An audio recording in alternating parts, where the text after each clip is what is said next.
Do you know what? Technology is just a means to an end. You know, I think that the role of the editor, it remains the same. I think it just gets easier. I mean, the tools that you have at hand, it's so much easier to demonstrate the idea that you have in your head. And that's what I like about it. I mean, I assisted on when things were still on 35mm. And at the time, 15 years ago, there was, with some of the people I was working with, there was a resistance to the new technology, and they would say things like, well, it's good that it takes us 10 minutes to get the film down off the shelf. You know, that's thinking time. I'm like, I've got a sofa.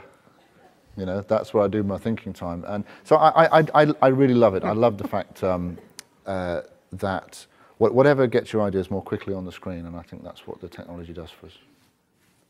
Yeah, I think I have a similar answer to that, but I think that the technology has allowed the departmental lines to blur, and in the best case, that's a good thing towards collaborating between your departments and be able to communicate your ideas, you know, between a sound editor and a re-recording mixer and my working with tracks, audio tracks and sound effects and sound editing, and be able to bounce ideas between each other or mock up visual effects as a communicative tool to just get the idea across of what I want and throw quick times back and forth to my visual effects department and be able to look at that stuff and really find a way to communicate.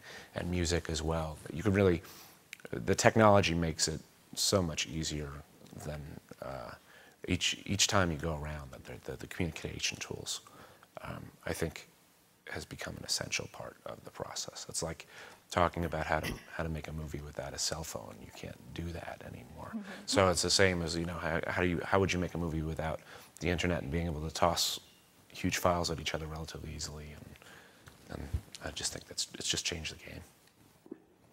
Yeah, I agree. Everything's easier.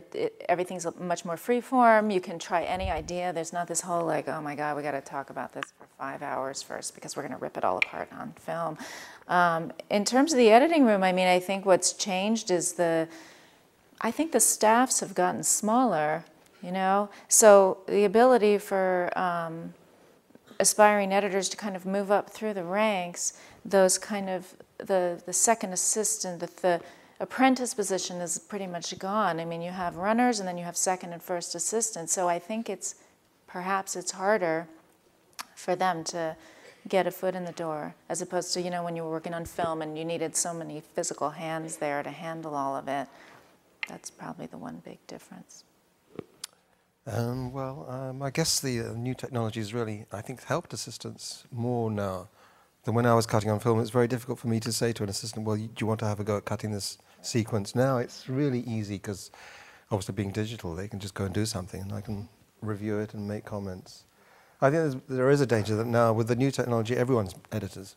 I mean, you know, the directors have got a laptop and they've got a bit of software and they say, well, look at what I've put together. So I mean, I'm a little unsettled by that side of it. But everyone is an editor, aren't they? I welcome that. In my opinion, it's like, if you got something good, I'll take it. Yeah. Add it to what I'm doing. Yeah. Yeah, all the help. I'm not so sure that's good. I mean, the whole thing is having authorship of your work. I mean, that's the problem, I think, with working now in the industry. I mean, when you work on a film, there are so many inputs. I mean, you cut it and the director looks at it and then you change it. Reluctantly, but you change it, and then you change it for the producers, and then executive producers, the studios. I mean, and then the audiences when you test screen it, and you get input from them.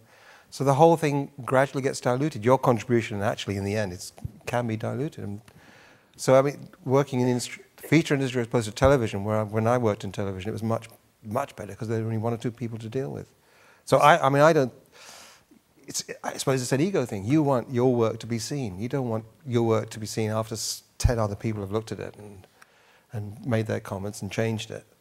It's a really delicate dance, that, just to try to get the best out of what everybody says and still maintain a very pure vision for the film. I mean, we're quite fortunate because with David, there's really an umbrella, but we also work in commercials, and that is the game. It is trying to field 20 different opinions and actually come out with something that all those different people exceed what all those different people wanted to achieve. It's incredibly hard, and it's harder than actually editing. It's the game of lining people's, dancing around opinion. Commercials have always been like that. Yeah. So it's so challenging.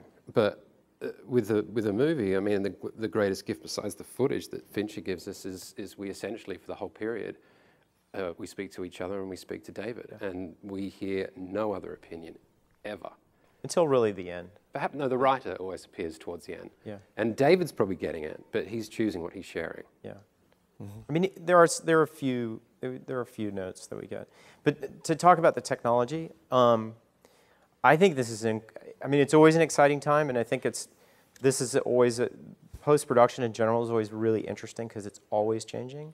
But I think the advent of digital photography and the fact that you can now have a 100% digital workflow is really exciting. And I think Pam's right. I think crews are getting smaller, but they're getting much more empowered to do so much more. I mean, again, Tyler is like an army of one in our crew because, he and Alex will get all the raw footage from the shoot, make the dailies, make the quick times for posting, do a lot of the visual effects that don't require heavy iron to do. I mean, all the stuff that's split screens, and Stabilization. Probably 80% of the shots in Social Network, it looks really simple, but they're very simple visual effects in there.